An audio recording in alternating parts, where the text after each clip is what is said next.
Fed policy నిర్ణయం ఈ నెల 18న వెలువడుతూ ఉండడంతో చైనా ఆర్థిక పాలసీపై ఇంకా స్పష్టత లేకపోవడంతో ఇవాళ బంగారం వెండి ధరలు దిగొచ్చాయి. ఇంటర్నేషనల్ మార్కెట్స్ లో ఔన్స్ గోల్డ్ రేట్ $2,709 పలుకుతుంది.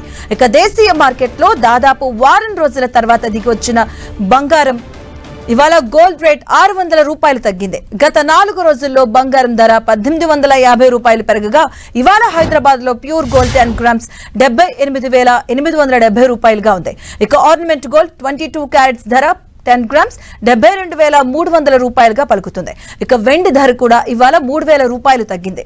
ఇవాళ హైదరాబాద్ లో కిలో వెండి ధర $1,10,000 ఉంది.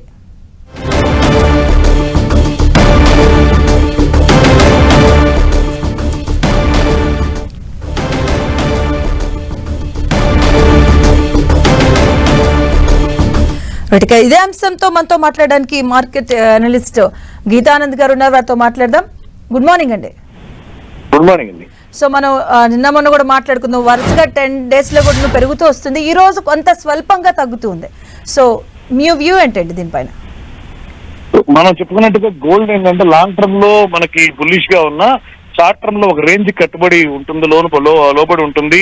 కొన్ని అప్ అండ్ డౌన్స్ ఫ్లక్చువేషన్స్ ఉంటాయి మార్కెట్ లో. అలాగే షార్ట్ టర్మ్ ర్యాలీస్ మాత్రమే ఉంటాయి కాబట్టి క్విక్ ప్రాఫిట్స్ బుక్ చేసుకోవడానికి అనుకూలంగా ఉంటుంది. ఇవన్నీ కూడా మనం ఇంతకుముందు డిస్కస్ చేసిన పాయింట్స్. సో దానికి తగ్గట్టుగానే మార్కెట్లు ప్రస్తుతానికి ఒక రేంజ్ కి లోబడి ట్రేడ్ అవుతున్నాయని చెప్పొచ్చు. కాబట్టి ఈ రోజు తగ్గిన రేపు మళ్ళీ ఉండేటువంటి అవకాశం ఉంటుంది. సో కంటిన్యూస్ ట్రెండ్ అయితే కొద్ది కాలం పాటు ఉండేటువంటి అవకాశం లేదు. యుఎస్ ఫెడ్ నిర్ణయం వచ్చిన తర్వాతే మనకి బంగారానికి కానివ్వండి, అలాగే ఎనీ మెటల్ కమోడిటీస్ లో కొంత ఫ్లక్చువేషన్స్ ఆర్ క్లియర్ ట్రెండ్ వచ్చేయడానికి అవకాశాలు ఉంటాయి. అప్పటిదాకా కూడా ఇలాగే స్తబ్దుగా ఉండేటువంటి ఛాన్సెస్ ఉన్నాయి. సో ఈ స్టాక్ మార్కెట్ పతనానికి ఎక్కడ బ్రేక్ పడే అవకాశం ఉందంటారు? అంటే ఏ లెవెల్స్ లో సపోర్ట్ లభించే అవకాశం ఉందండి? సో మనకి ఈ రోజు మనం మార్కెట్ కనుక చూసుకున్నట్లయితే ఫ్లైట్ బ్యారిష్ లో ఉన్నాయని చెప్పొచ్చు.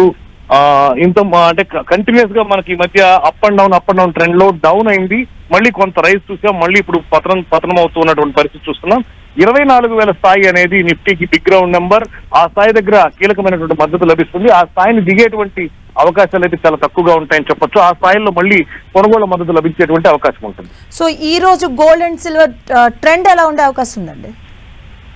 So gold and silver trend ఈ రోజు కొంత నెగిటివ్ గానే ఉండేటువంటి అవకాశం ఉంటుంది. బట్ ఏదో భారీగా పడిపోతుందని అయితే ఎక్స్పెక్ట్ చేయొద్దు.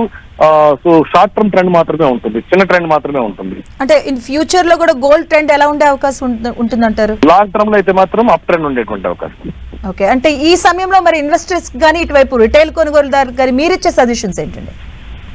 ఏదైనా సరే తగ్గినప్పుడు కొనడం, పెరిగినప్పుడు అమ్మడం అనేది మామూలుగా లాభసాటి వ్యాపారం అని చెప్తాను.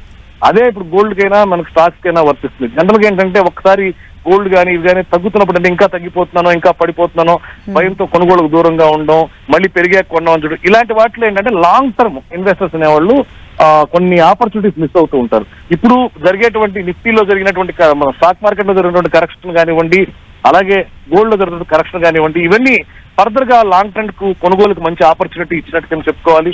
కాబట్టి long term investors stay invested. Right and thank you so much అండి గీతానంద్ గారు.